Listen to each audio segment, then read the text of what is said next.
আসসালামু আলাইকুম ভিউয়ার্স।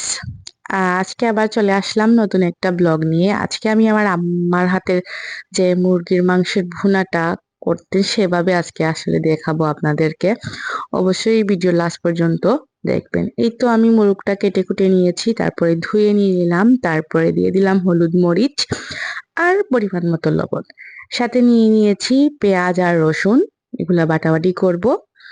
আর এটা 25 মিনিটের মতো রেখে দিব যাতে মশলাটা ভিতরে যায়। তারপরে হালকা একটু ভেজে নিব। এই তো এটার মধ্যে এই তো দেখতে পারতেছেন কি কি উপাদান আমি এটার মধ্যে দিব।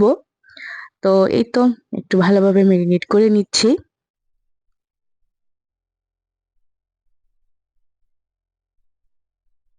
তো এইটার মধ্যে আছে আহ তিল, আর আছে কিশমিশ, আর আছে বাদাম, আর হলুদ মরিচ গরম মশলা গুঁড়া এগুলো আছে। তো পানি দিয়ে ভিজিয়ে নিলাম, যেহেতু অনেক সময় নিয়ে আসলে রান্না করেছি আমি। তো এই তো এখন মুরগের যে মুরগটা ভেজে নিলাম। এই করে আসলে অনেক সময় করে আসলে ভেজে নিয়েছি।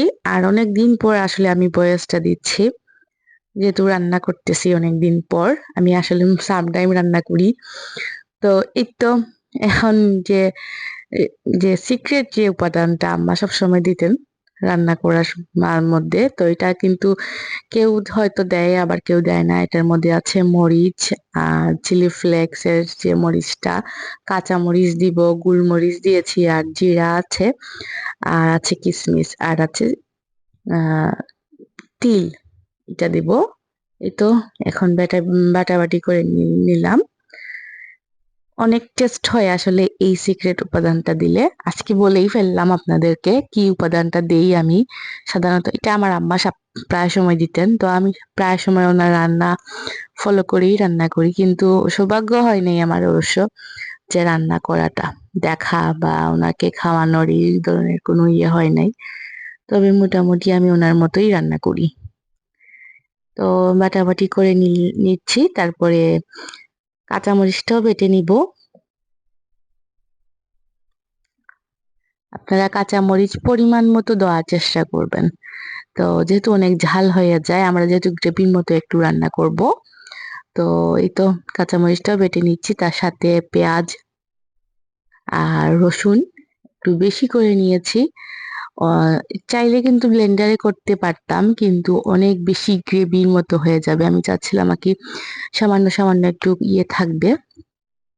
এই জন্য আমি পাটার মধ্যেই বেটে নিচ্ছি। তারপরে আস্ত পেঁয়াজ দিয়ে দিলাম তেলের মধ্যে, দিয়ে এদিকে আবার বেটেও নিচ্ছি। তো আসলে পাটায় বাটলে হয় কি, বেশি একটা পানি হয় না, আস্তে আস্তে পেঁয়াজের ইয়েটা থাকে। তো একটু বাদামি কালার হয়ে আসছে, তখন আমি জিরাটা দিচ্ছি, দিয়ে দিলাম। তারপরে আমার যে মশলাগুলা, সিক্রেট যে মশলাগুলো, আজকে তো বলেই ফেললাম কি মশলাটা দিয়ে আসলে আমি মুরগির যে গ্রেভি যে রান্নাটা করি। তো খুব মজা হয় আসলে এভাবে রান্না করলে। তো সামান্য একটু পানিও দিয়ে দিলাম। তো আম্মা আসলে এভাবে এত মজা করে রান্না করতেন কি বলবো। এরপরে আমি হলুদ মরিচের যে গ্রেভিটা ছিল সেটা দিয়ে দিলাম। আম্মা আসলে অনেক মজা করে রান্না করতেন। তো এটা ওনার মতো হচ্ছে কিনা জানি না, তবে আমি চেষ্টা করি ওনার মতোই রান্না করার।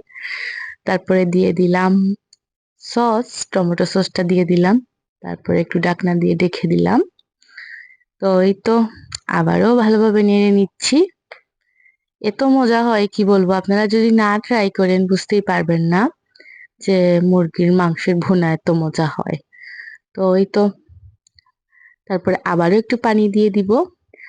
তারপরে পানিটা দিয়ে দেওয়ার পর দিয়ে দিব মোরগটা, দিয়ে দিলাম ভাজা মুরগির মাংসগুলা দিয়ে দিলাম। প্রায় 10 মিনিট রাখবো, তারপরে নেড়েচেড়ে নামিয়ে দিব। বেশ, রেডি হয়ে গেল আমার মুরগির মাংস ভুনা। সবাই ভালো থাকবেন। আসসালামু আলাইকুম।